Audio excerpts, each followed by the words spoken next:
बोलूंगी कि एजुकेशन बहुत ज़रूरी है। प्लीज़ एजुकेशन के ऊपर ज़्यादा विकास करेंगे ना तो आपको ज़रूरत नहीं पड़ेगी दूसरी चीज़ों के लिए बोलने की। बस।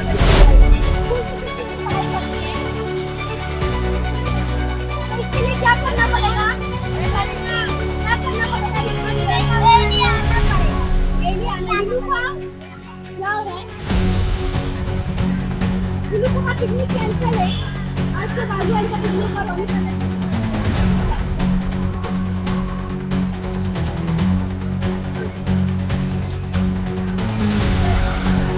मराठी निर्भीड बातम्यामध्ये आपलं स्वागत आहे।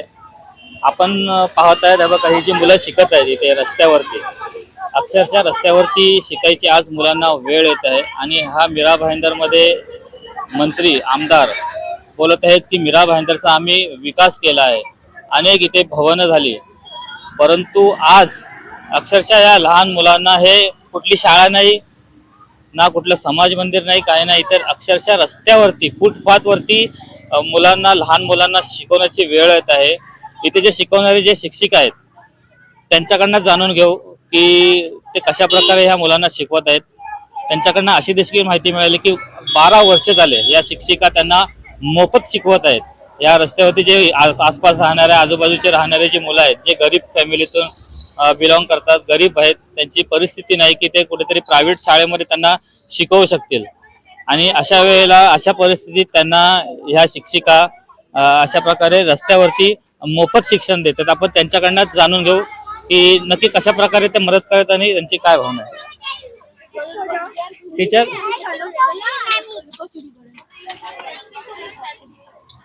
पहले तो आपका नाम बताइए और ये आप फुटपाथ पे इनको सिखाते हैं, तो आपने कैसा सोचा ये काम करने के लिए? मेरा नाम यास्मीन हुसैन है। मैं पिछले 12 साल से इन बच्चों को पढ़ाती हूँ और एक मैं एमएड टीचर हूँ। मैंने बीएड किया है, एमएड भी किया है और मैं इन्हीं बच्चों को पढ़ाती हूँ क्योंकि इन बच्चों ये सारे बच्चे आउट ऑफ स्कूल के बच्चे हैं, इनको कोई सरकारी हेल्प या किसी की हेल्प नहीं मिलती है। तो मैंने इनको पढ़ाना, एक एजुकेशन एक ऐसी चीज़ है, इनको आगे भी काम आए, आज के लिए काम नहीं आएगा, वो कल के लिए भी काम आएगा। तो मैंने एक बच्चे से शुरुआत की थी, आज 40-50 बच्चे पढ़ाई करते हैं। आप अपना कीमती समय इनको दे रहे हैं, तो आप एक्चुअली आपका प्रोफाइल क्या है, जॉब प्रोफाइल, और आपको इनका समय कैसा दे पाते हैं? जी, मैं एक टीचर हूँ, मैं प्रोफेशनली एक टीचर हूँ और मैंने जैसा मैंने बताया मैंने डीएड भी किया है, मैंने एमएड किया है और 2 घंटा मैं इनको रोजाना पढ़ाती हूँ और मैं कोई स्कूल वगैरह में जॉब नहीं करती, मैं इनको ही पढ़ाती हूँ खाली। तो आपका इनकम सोर्स क्या है? नहीं, कोई इनकम सोर्स नहीं है सर। आप ये सेवा कर रहे हो? हाँ, बस मैं सेवा कर रही हूँ, समझो, मुझे पसंद इन बच्चों की प्यार पढ़ाना। कितने बच्चे आपके पास पढ़ रहे हैं अभी फिलहाल? 40 बच्चे हैं, 40 बच्चे पढ़ते हैं। कहाँ से आते हैं बच्चे? इसी एरिया के हैं, सब अलग अलग एरिया से आते हैं। हाँ, इसी आसपास से, हाँ, मीरा भाईंदर के आसपास के एरिया से।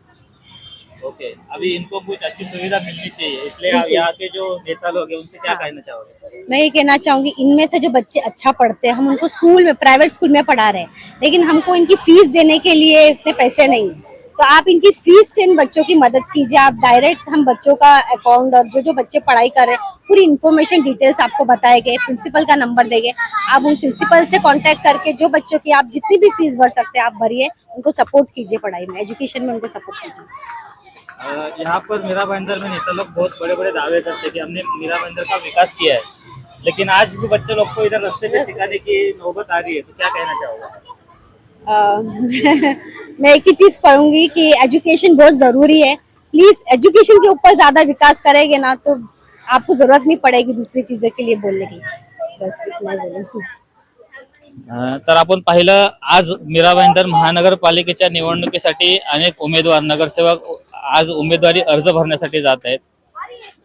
अनेक वर्ष झाले या मीरा भाईंदरचा विकासच करत आहेत, तरी पण हा विकास काही पूर्ण होत नाही आणि त्याच विकासाच्या नावावरती आजही मतदान मागितलं जात आहे लोकांकडे। तर लोकांनी कुठेतरी विचार करण्याची गरज आहे की हे पाहू शकता मीरा भाईंदर मध्ये कशा प्रकारे आज रस्त्यावरती मुलं आहे, या मुलांची अशी परिस्थिती आहे। तर मीरा भाईंदरचे जे नेते आहेत आणि हे जे मतदान करणारे मतदार आहेत त्यांनी आज विचार करून जो उमेदवार तुम्हाला खरोखर तुमच्या कामाला येतो, जे शिक्षणाची सोय करू शकतो, उत्तम आरोग्याची सोय करू शकतो, त्याच उमेदवारांना मतदान करावे।